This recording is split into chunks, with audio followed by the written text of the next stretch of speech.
Selamat pagi saudaraku yang terkasih, dalam nama Tuhan kita Yesus Kristus kita bertemu kembali dalam sapaan renungan harian pada hari ini. Mari kita berdoa. Kasih karunia Tuhan kita Yesus Kristus, kasih setia dari Allah Bapa dan persekutuan Roh Kudus, itulah kiranya menyertai kamu. Amin. Renungan harian untuk kita pada hari ini yaitu dari Injil Markus pasal 10 ayat 45. Karena anak manusia juga datang bukan untuk dilayani, melainkan untuk melayani dan untuk memberikan nyawanya menjadi tebusan bagi banyak orang.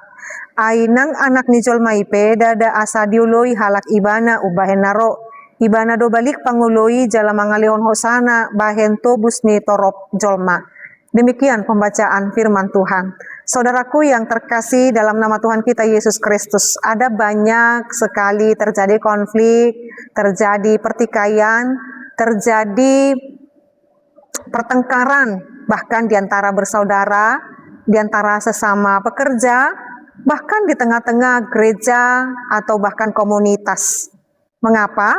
Karena ada banyak keinginan untuk menonjol, untuk lebih utama, untuk lebih hebat dibandingkan daripada orang lain, untuk memiliki posisi yang lebih utama daripada orang lain.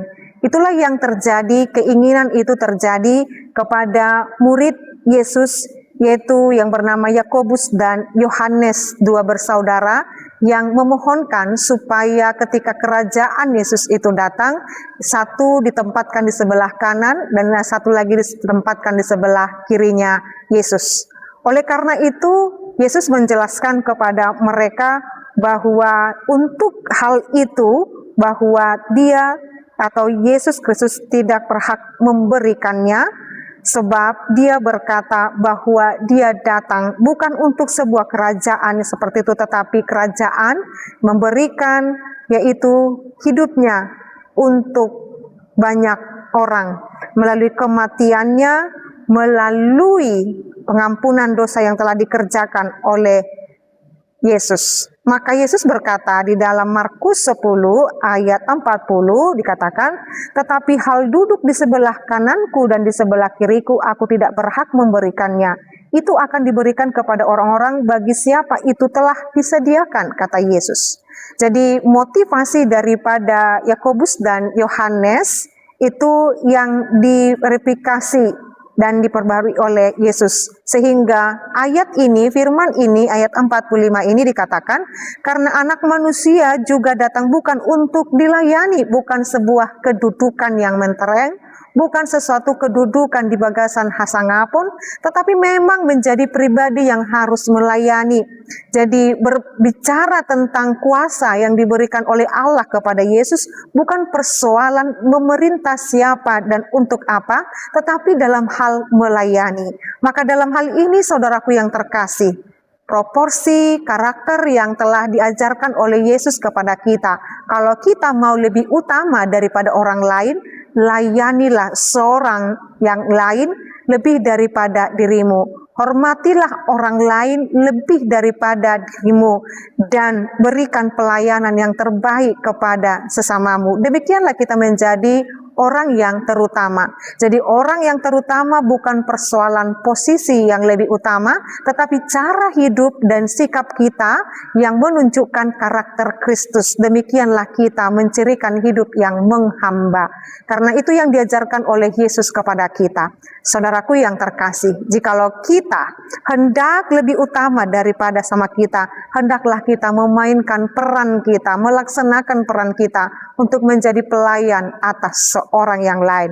Oleh karena itu dikatakan bahwa Yesus Kristus datang bukan untuk melayani tetapi melayani, yaitu memberikan nyawanya menjadi tebusan bagi banyak orang. Demikianlah Yesus memberikan pelayanan kepada kita, nyawanya menjadi tebusan bagi banyak orang. Pertanyaannya, bagaimana saya mau melayani sesama saya. Baiklah, saya mulai dengan kerendahan hati saya, menganggap yang lain lebih utama daripada saya. Menganggap bahwa yang lain juga membutuhkan hal yang baik lebih daripada saya. Saling menghormati, menghargai, dan tetap menjaga sikap kita untuk terus membangun hubungan yang baik satu sama lain. Layanilah sesamamu sebagaimana kamu menginginkan dirimu untuk menerima pelayanan itu. Amin, kita berdoa. Ya Allah Bapa kami, terima kasih untuk firman-Mu yang sungguh luar biasa, menyadarkan kami untuk hidup dalam kerendahan hati, di mana kami boleh saling melayani, saling menghargai, dan boleh saling menghormati satu sama lain. Karena kami sama-sama Tuhan berikan pewaris kerajaan Allah. Biarlah kami juga memandang penuh dan memandang utama satu sama lain. Bukan hanya pribadi kami, bukan hanya kelompok kami, bukan hanya diri kami, tetapi orang lain juga.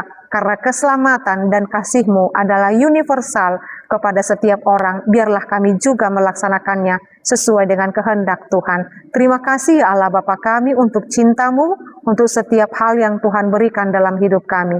Dalam nama Yesus Kristus dan pimpinan Roh Kudus kami berdoa dan mengucap syukur.